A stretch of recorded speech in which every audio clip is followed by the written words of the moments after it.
Go ahead. Yeah, you suggested those two topics, right? So I was a little confused about what the allegory of the cave meant. So I just Googled it. So I knew the concept. I didn't know what it was called. So I Googled it and I thought that would be a great place to start. What do you think? Awesome. Yeah, I think that's a good place to start too. So basically, what is it? Could you just, for a reference, what it is and how do you how do you what do you call it? How do you interpret it? So, the allegory of the cave is a story that was told by Socrates, or yeah, I think it was Socrates. Was it Um, Plato or was it that Socrates? essentially describes. I think it was. Let's double check that. Just.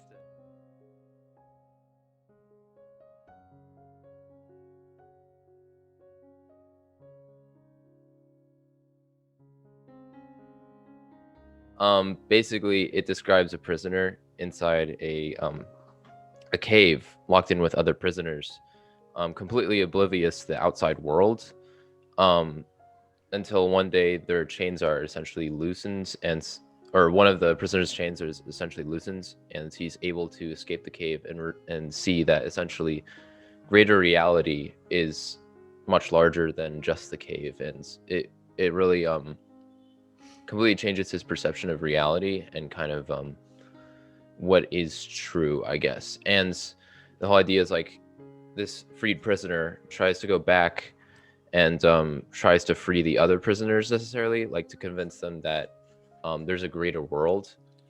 But the other prisoners are so stuck in their mentality that the cave is their only, you know, really the only reality they have. So Mhm. they like basically reprimand him and shame him for this new discovery, I guess.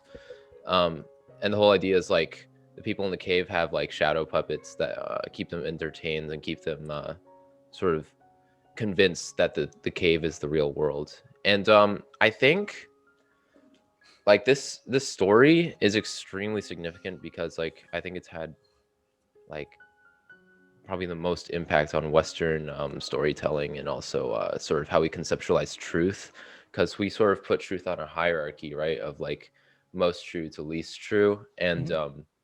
because of the nature of the cave, we cave story, we like feel this responsibility to bring people closer to the like higher level of truth, I guess. It sort of encapsulates Western education. So yeah, I mean, I saw kind of a lecture on this, and I remember them being like this was told as a metaphor for let's say educators or teachers or philosophers showing people how the real truth, and people wouldn't believe them if you just told them that that outside world is a real world and what you're stuck in is a lie. And so the right way to do it was to maybe unchain them and let them explore the world themselves. And so I think it's quite interesting in a way, in in that way of interpretation. uh, is that what you interpret it as well? Yeah, I think that's the real like amazing thing about this allegory is it can be interpreted in that way and also several other ways. I think it's actually one of the foundational principles that really set how we understand narratives as we know it today, because we sort of see like the protagonist and like the hero, you know, about the hero's journey, right? How essentially every story follows a protagonist. The protagonist comes in contact with the unknown or the or with chaos, and they essentially have to conquer the unknown to reinvent themselves or something like that. You know, there's variations on it, but it's essentially the same. And I think this was kind of a step in that direction, because you see the protagonist, the person who escapes the cave, comes into contact with the unknown necessarily, which is everything that isn't the cave. So I think it's actually I think it's of course the precursor to the philosophy of education, but of course also a precursor to like the philosophy as we know the narrative in general. and the protagonist and the hero's journey kind of stuff. Yeah, I mean that's an interesting point. I hadn't thought about it in that way. Um, so if I'm getting you right, what you're trying to say is almost all of the narratives that we see are basically based on this concept of the protagonist going out of the cave in some sense. Yeah, basically. Um, I find narratives extremely compelling and interesting because it's sort of a uh, what we want to do with our own lives. We want to go out into the world, conquer the unknown, you know, get the gold, get the luxuries, all that kind of stuff, and become more prosperous, I guess. So it's sort of like a peek into the human psyche. Makes sense. So when we talk about narratives and stuff, I directly think about the uh, art imitating life and life imitating art concept.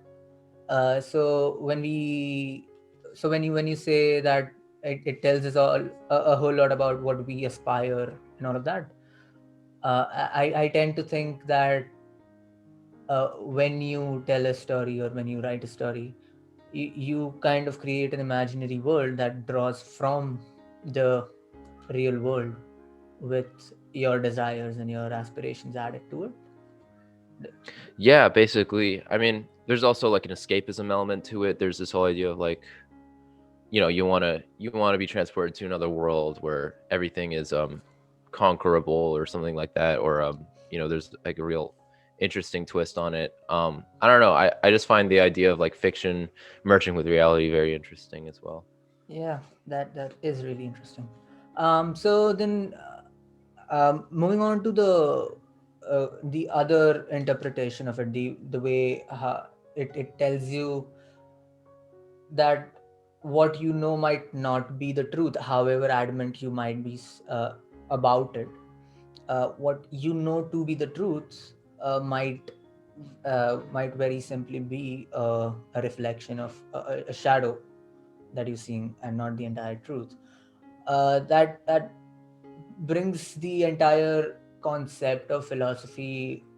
That I mean, I believe that sums up the entire concept of philosophy in a good, in a precise way, I think. Because I remember the course we had, the professor on the last day said something like, I wish we could teach philosophy in a way that there are answers to it, and in the end, there's no confusion. But I kind of tend to disagree. I believe that that is the pull of philosophy, that there are no answers. I mean, if I wanted answers, I'd attend a physics class, a bio class, or something like that. The whole purpose, the whole point of philosophy is that it there are no answers, and so everyone, including the teacher and the students and each and every one, uh, from a professional philosopher to a completely college freshman, are all equally uneducated in a way. By that, what I mean is there is no right answer, and so then the beauty is that every thought uh, is a great contribution to any topic. So I think that Yeah. that is also the point of this whole conversation, to bring about different people, different thought processes, and just have a conversation with them. What do you think about that? Oh, for sure. Yeah. This all goes into the whole idea of epistemology and like what is truth, and what is that. And there's a whole philosophy behind that, and I completely agree. The whole thrill of philosophy to me, during that class